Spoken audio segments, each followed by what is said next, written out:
খালিদ বিন ওয়ালিদ বীর যোদ্ধা ছিলেন। খালিদ বিন ওয়ালিদ ওনার জীবদ্দশায় ওনার নেতৃত্বে যতগুলো যুদ্ধ হয়েছে একটা যুদ্ধেও তিনি পরাজয় বরণ করেন নাই।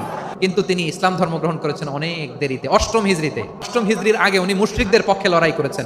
ওনার হাতে কত মুসলিম সাহাবী যে নিহত হয়েছে হিসাব নাই। উনি উহুদের যুদ্ধে মুসলমানদের যে পরাজয় ভাব, কঠিন পরিস্থিতির মুখোমুখি ওনার কারণে পেছন থেকে এমন আতর্কিত আক্রমণ করেছেন, মুসলমানদের কচুকাটা করেছেন।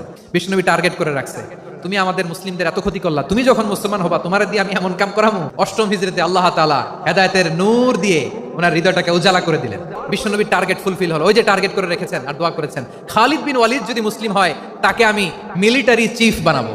বিষ্ণু ইসলাম উনাকে সামরিক অভিযানে প্রেরণ করেছেন। ওমরে ফারুকের সময়কালে তিনি চিফ অফ মুসলিম মিলিটারি মানে মুসলিম সেনাপতি হয়েছেন।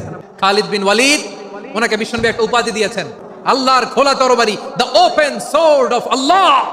সুবহানাল্লাহ পড়েন।